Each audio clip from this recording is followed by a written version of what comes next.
Selamat malam teman-teman. Assalamualaikum. Jumpa kembali ya dengan Pak Sardi atau Mas Sardi. Tentunya masih tetap di channel Pejuang Asam Lambung Asli. Channel edukasi motivasi untuk sembuh dari sakit gangguan asam lambung, GERD, anxiety psikosomatis. Mudah-mudahan teman-teman yang sudah menemukan channel saya ini sudah mendengarkan, sudah melihat dan sudah menerapkan apa yang saya sampaikan ini. Mudah-mudahan teman-teman bisa tersugesti, termotivasi sehingga cepat sembuh, sehingga cepat bangkit dari keterpurukan, yaitu terkena sakit gangguan asam lambung, GERD, anxiety psikosomatis. Karena sakit ini sangat tidak enak sekali. Sakit ini membuat kita bersedih, galau, gelisah, terpuruk. Makanya sakit ini rasanya bermacam-macam sekali. Ya, dari dokter ke dokter yang lain, dari dukun satu ke dukun lainnya, ke para ustadz, para kiai, minum herbal ini dan itu, dan hasilnya biasanya tidak sesuai apa yang kita harapkan. Nah, mudah-mudahan dengan video kali ini teman-teman, saya akan mengulas atau menyampaikan tentang herbal. Jadi orang sakit gangguan asam lambung, GERD, anxiety psikosomatis itu biasanya datang ke dokter itu sudah puluhan dokter. Ke dukun itu ya banyak dukun, banyak paranormal, ustadz atau yai. Kemudian mengonsumsi herbal, ya harapannya semuanya itu adalah sebuah kesembuhan. Nah, tentunya saya menyampaikan kali ini tentang herbal yang pernah saya konsumsi. Jadi setelah dokter, dukun semua turun tangan, ini akhirnya minuman-minuman yang sifatnya herbal, karena sudah banyak dokter yang kita kunjungi ketakutan minum obat dari dokter itu kan obat kimia, ada yang nakut-nakuti itu. Akhirnya kan ada saran dari tangga, teman, dan macam-macam orang itu menyarankan minum herbal ini nanti sembuh, nanti sembuh. Nah, ini karena pengennya kita ini sembuh, akhirnya ya semua saran dari orang, dari teman, dari tangga, dari saudara kita laksanakan ya teman-teman. Baik, ini santai saja teman-teman. Mudah-mudahan makin hari teman-teman makin bertambah baik, makin hari sensasinya makin berkurang, makin hari sensasi-sensasinya itu satu persatu rontok dan menuju ke kesembuhan yang sebenarnya. Makin hari channel ini juga mudah-mudahan makin santai ya teman-teman, karena tujuan saya lagi-lagi saya pengen berbuat baik. Sebelum saya bisa memberikan sesuatu kepada orang lain yang sifatnya materi, ini berbagi pengalaman dulu. Karena sifatnya orang terkena anxiety psikosomatis itu ibaratkan dikasih uang dengan dikasih kesembuhan, tentu akan memilih dikasih kesembuhan. Ini terjadi pada saya. Saya menyampaikan semacam ini ya karena perasaan saya dulu semacam itu. Baik teman-teman, biar tidak memakan durasi yang cukup lama, saya langsung saja ya akan menyampaikan tentang herbal yang dulu pernah saya konsumsi di saat saya mengalami sakit gangguan asam lambung, GERD, anxiety psikosomatis. Tentunya setelah berobat ke dokter berkali-kali, ke rumah sakit, mengunjungi banyak dokter, mengunjungi banyak yai, ustadz ataupun dukun-dukun. Herbal itu di tengah-tengah pengobatan medis pun waktu itu atas saran banyak orang saya juga konsumsi itu. Satu, herbal yang saya konsumsi pertama kali dulu itu adalah kunyit. Lah bagaimana Pak? Bagaimana Mas caranya konsumsi kunyit itu? Dulu karena belum tahu, kunyit itu diparut. Diparut, dikasih air matang, kemudian diperas, diambil ini sarinya itu, dicampur dengan waktu itu air kelapa muda yang hijau, kemudian ditambah madu, ditambah kuningnya telur ayam kampung. Nah, itu saya lakukan selama 7 hari teman-teman. pagi sore, dan kebetulan waktu itu saya pas di opnam di rumah sakit. Di hari ketujuhnya, yaitu ini berkaitan dengan semacam saya hubung-hubungkan tuh seolah-olah yo ini dukun ini bener manjur ini. Jadi hari ketujuhnya itu eh, perut saya yang kembung tadinya sudah berhari-hari bahkan berminggu-minggu itu bisa bersamaan dengan BAB. Saya BAB itu keluar keluar bisa kempes, perut saya bisa kempes, bisa eh, menjadi apa ya, tadinya kan keras menjadi lunak tetapi meninggalkan perih teman-teman, meninggalkan perih, dan perih itu bukan hanya 1 jam 2 jam, berkelanjutan berhari-hari teman-teman, bahkan berminggu-minggu. Nah, ternyata di situ saya kan belum tahu, belum mengenali bahwa saya terkena eh, apa ya, asam lambung GERD anxiety psikosomatis. Jadi lambung saya mungkin iritasi atau bagaimana saya nggak tahu. Intinya kalau dikasih makanan atau minuman yang teksturnya itu dingin, itu perihnya minta ampun. Nah itu teman-teman, itu kunyit ya, kunyit pertama kali saya diparut ya, diparut kemudian diperas, kasih air sedikit, kasih madu, kasih air kelapa muda hijau, ditambah kuningnya telur. Itu ada perubahan semacam itu, entah itu memang khasiatnya dari situ atau memang kekuatan dari seorang orang yang pinter yang saya minta tolong, atau saya nggak tahu ya, mungkin dua-duanya itu berperan, saya juga nggak tahu ya, tapi intinya waktu itu terjadi. Kemudian berlanjut kunyitnya itu waktu itu saya sudah masa-masa sensasinya itu sudah agak berkurang, dan waktu itu saya sudah mendapatkan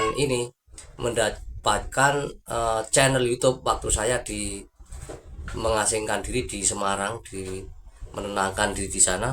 Itu kunyitnya melalui petunjuk-petunjuk di YouTube itu dirajang kecil tipis-tipis, kemudian direbus air 1 gelas jadi setengah gelas. Kalau agak banyak potongan kunyit itu ya bisa airnya 2 gelas menjadi 1 gelas. Setelah hangat menjadi setelah itu apa ya, mateng lah, kemudian kita saring. Setelah airnya itu tidak panas ya, hangat, itu kita minum. Itu berjalan mungkin kurang lebih ya 1 minggu lah, 1 minggu. Nah itu membawa perubahan apa saya sampai lupa teman-teman. Intinya itu saya eh, konsisten, saya continue melakukannya selama seminggu itu. Saya lanjut waktu itu temulawak yang waktu itu enteknya yang kecil-kecil ya, semacam kunyit itu dirajang tipis-tipis, direbus, kemudian saya tuangin madu juga biar nggak pahit ya, saya tuangin madu, saya minum. Itu juga hangat-hangat itu selama seminggu, 3 hari teman-teman, karena pas genap seminggunya itu tadinya kan enteknya lah, itu ada saran dari orang-orang juga, oh kalau konsumsi temulawak itu harus empunya, jadi bonggolnya itu saya beli bonggolnya, tak suruh belikan bonggolnya, rajang tipis-tipis, direbus, kemudian ya dituangi madu. Setelah hangat-hangat itu saya minum waktu itu. Lah perubahannya apa pak? Perubahannya apa mas? Saya lupa. Intinya waktu itu karena herbal yang saya minum itu macam-macam dan hampir bersamaan teman-teman, hampir bersamaan. Jadi ini kalaupun ada perubahan atau khasiatnya ini dari herbal yang mana saya sampai lupa waktu itu ya. Nah, itu kemudian setelah temulawak ke daun lenglengan. Nah, daun lenglengan itu justru waktu itu saya masih parah-parahnya, dan belum ke Semarang, masih ada di Magetan waktu itu. Daun lenglengan itu biasanya tumbuhnya di semak-semak atau di sawah-sawah itu, yang baunya wengur, itu baunya wengur. Kemudian bunganya biasanya agak apa ya, bunganya itu putih. Lah waktu itu pertama saya konsumsinya itu direbus, dan itu daun yang masih segar. Itu ketenggorokan gatal dan pahit ya, walaupun pahitnya itu nggak seberapa pahit bener, tapi ada gatalnya ini yang bikin leher tenggorokan ini nggak nyaman teman-teman. Itu saya konsumsi pertama daun itu masih segar, kemudian saudara-saudara saya mungkin memantau saya ya, dengan saya minum itu saya mungkin kelihatan agak tenang, karena waktu itu ternyata khasiat dan fungsinya itu untuk menenangkan. Padahal kalau saya buka Google itu memang untuk penenangan iya, kemudian untuk pencernaan. Lah waktu itu saya diintai oleh saudaraku bahwa saya ini bisa tidur. Wah, berarti cocok nih daun leng-lengan ini. Akhirnya salah satu saudaraku yang satunya itu membelikan saya tuh sampai 3 plastik besar itu. Kira-kira satu plastiknya mungkin 1 kilo lah. Sekitar tiga kiloan lah. Itu saya konsumsi, saya rebus itu. Kan dirajang kecil-kecil dikeringkan. Kalau udah dikeringkan jadi 1 kilo itu kan besar sekali namanya daun kering. Itu semacam ya di semacam teh itu dirajang seperti halnya teh itu. Itu saya rebus setiap 2 gelas menjadi 1 gelas. Saya minum, gatal dan pahitnya itu luar biasa itu. Pahit luar biasa. Akhirnya 3 hari udah nggak saya ini, nggak saya teruskan itu. Akhirnya ya saya buang itu. Nah, itu daun leng-lengan teman-teman. Ya nggak tahu lah karena saudaraku yang memantau saya katanya saya tuh bisa tidur dan komentarnya, wah mungkin ini daun leng-lengan ini eh, ini bisa tenang, bisa tidur kan gitu komentarnya yang saya dengar. Kemudian daun bidara. Ini saya tulis teman-teman soalnya banyak sekali herbal yang saya gunakan, kalau tidak saya tulis lupa ini sampai saya mengulang-ulang bikin video ini. Daun bidara. Kalau daun bidara itu khasiatnya banyak banyak sekali khasiatnya. Dan kalau itu saya konsumsi sampai sekarang ini. Kalau itu ambil 7 lembar atau 5 lembar direbus, misalnya 1 gelas ya menjadi setengah gelas. Setelah hangat kita minum. Kalau mau tidur itu. Rasanya bagaimana, Pak? Rasanya bagaimana, Mas? Rasanya ya mungkin apa ya, stabil lah saya ini. Karena masa sudah apa ya, semacam sudah sembuh ya, jadi ya stabil aja lah itu. Ya, itu daun bidara. Daun binahong itu pernah saya makan mentah-mentah, itu masih berupa daun saya makan pernah, saya rebus juga pernah. eh, Khasiatnya apa, reaksinya apa, lupa ya teman-teman, lupa karena banyak sekali herbal yang waktu itu sudah saya konsumsi. Kemudian daun lidah buaya itu loh teman-teman, yang biasanya ditanam di pot itu. Lah itu eh, dulu saya tidak tahu itu saya kunyah ya, dikupas lah kulitnya, kita bersihkan. Kemudian dulu itu nyuci saya kurang bersih, tak kunyah, pahit dan baunya itu agak nggak enak banget itu. Nah, ternyata setelah saya berinisiatif sendiri itu, saya kupas bersih, saya cuci sampai lendirnya itu hilang. Nah, saya potong-potong jadi segini-segini ini. Saya telan, nggak saya kunyah. Ini setiap pagi saya setelah minum air hangat, terus itu sambil olahraga kecil lah, olahraga ringan, saya makan 1 daun itu. Saya potong-potong sudah bersih. Sejuk, anyepnya minta ampun. Bahasanya anyep, kalau orang desa ngomong bahasanya tuh anyep. Anyep sekali teman-teman. Itu lidah buaya itu. Dan saya ini akhirnya ya bukan ketagihan ya. Jadi saya, karena saya yakin ini membuat ke tubuh menjadi enak ya, itu sampai sekarang juga saya teruskan walaupun saya sudah sembuh. Ya, itu lidah buaya. Kemudian eh, apa ya? Ini saya tulis ini. Nah, ini Garut teman-teman. Kalau Gunung Kidul itu namanya Garut. Leng-lengan, kemudian Garut. Orang Gunung Kidul harus tahu ya. Garut itu berupa ini ya, masih berupa biji lah. Biji semacam ubi itu dikukus atau direbus, saya makan. Ada yang sudah berbentuk padi, itu dijenang itu, jenang kasih gula merah itu. Nah, itu saya konsumsi lah. Khasiatnya apa, Pak? Khasiatnya ya lupa lah, pokoknya kalau waktu itu lapar habis banyak ya mungkin perut agak terisi ya, kelihatannya agak kenyang gitu aja. Karena kalau dulu orang kan berasumsi begini, itu kan pliket semacam lem. Kalau lambungnya misalnya iritasi atau bocor itu bisa untuk pelapisnya. Itu pendapat dari orang-orang awam. Dan saya ya waktu itu ya percaya, akhirnya saya lakukan itu teman-teman. Garut, kalau Semarang ngomongnya lerot atau kerot itu, lerot itu kalau kalau Semarang. Kalau Gunung Kidul Garut. ya itu. Kemudian ada lagi pisang kepok. Lah, pisang kepok itu ada yang menyarankan pisang kepok yang belum masak tapi sudah tua itu di jus. Di jus kemudian diminum. Itu ya eh, memberikan saran itu supaya apabila ada lambung yang mungkin iritasi atau bocor itu bahasa kan menakutkan sekali, padahal nggak mungkin lambung kok bocor, itu nggak mungkin. Nah, itu untuk melapisi gitu katanya. Nah, kalau itu saran itu saya lakukan tapi bukan saya jus. Nah, itu saya lakukan memang manjur teman-teman, di video awal mungkin juga sudah saya singgung atau sudah saya sampaikan. Pisang kepok justru kalau saya yang belum begitu tua, yang masih belum begitu tua banget, kalau pas diare ya, kalau pas diare itu solusinya saya tuh kalau nggak daun jambu ya pisang kepok itu dimakan pagi, siang dan sore. Misalnya diare sehari makan 3 kali itu besok paginya kalau BAB mungkin sudah berubah. Yang saya alami sudah berubah, bukan mungkin ya, tapi sudah berubah. Nah, kemudian yang berikutnya teman-teman, ini nggak tahu ini termasuk herbal atau bukan. Waktu parah-parahnya, waktu dada ini panas semacam di sini, semacam gerowong gitu dada itu. Itu waktu itu saya disarankan minum rebusan cacing. Jadi dari Pak Lek saya itu katanya dulu anaknya kan kena tipes di rumah sakit, pewanasnya eh, itu panasnya sangat tinggi. Kemudian anaknya tuh dibohongi, dibawakan rebusan cacing tapi dicampur teh itu.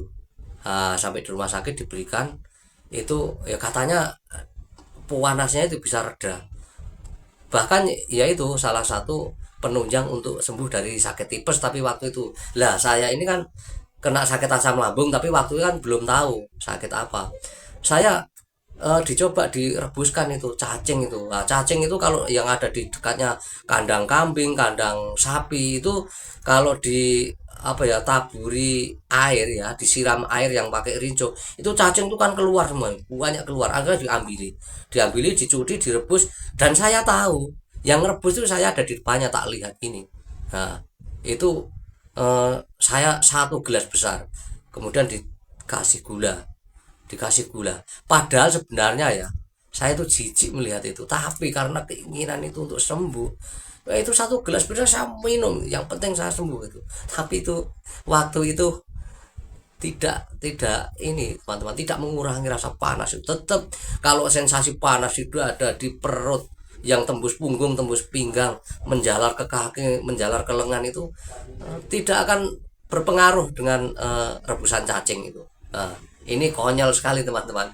Kemudian ada yang memberi saran, oh kalau bukan tipes ya jangan cacing tapi keruing. Nah, kalau orang Gunung Kidul tahu ya keruing, kaki 1.000 itu bahasa nasionalnya, itu kaki 1.000 itu bahasa yang dikenali banyak orang, yang merah seperti kelabang itu.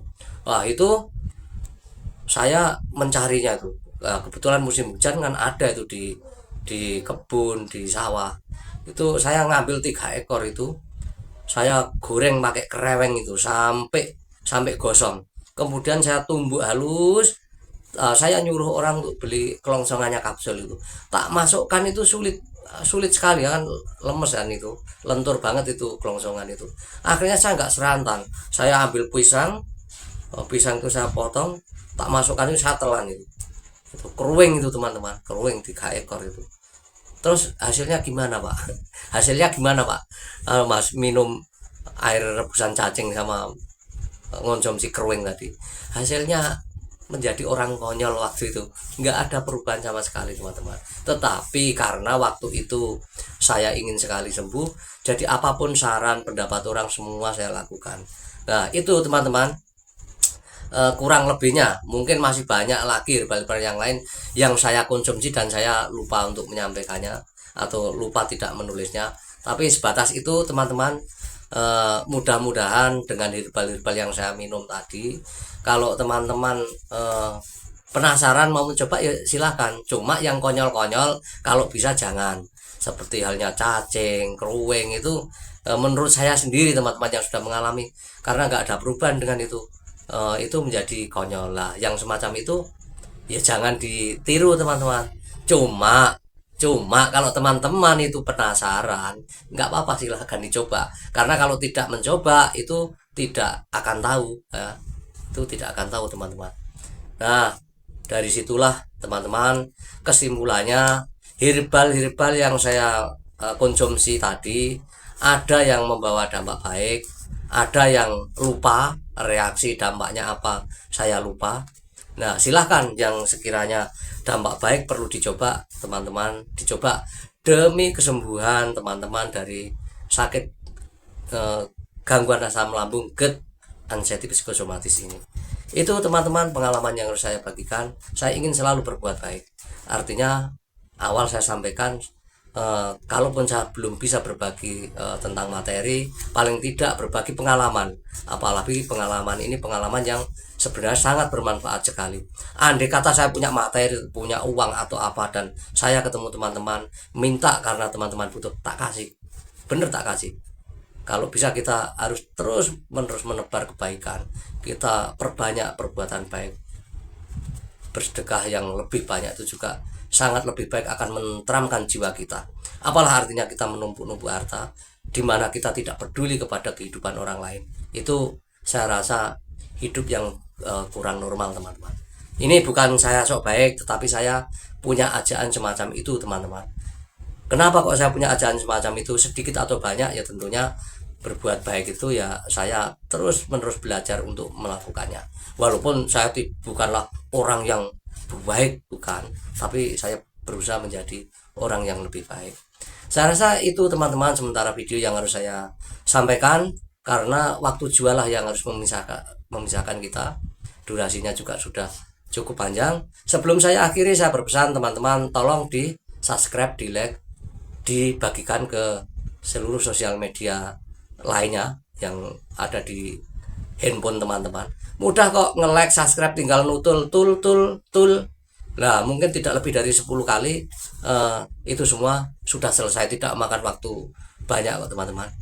Baiklah teman-teman, doa saya selalu menyertai teman-teman. Mudah-mudahan yang masih sakit parah-parahnya segera bangkit secara perlahan-lahan, dan mudah-mudahan yang sudah agak baik, sensasinya sudah berkurang, mudah-mudahan segera rontok satu persatu sensasi itu, sehingga teman-teman beranjak menuju ke pemulihan, menuju sembuh total. Karena teman-teman sudah lama terpuruk, teman-teman sudah lupa akan rasa kebahagiaan itu.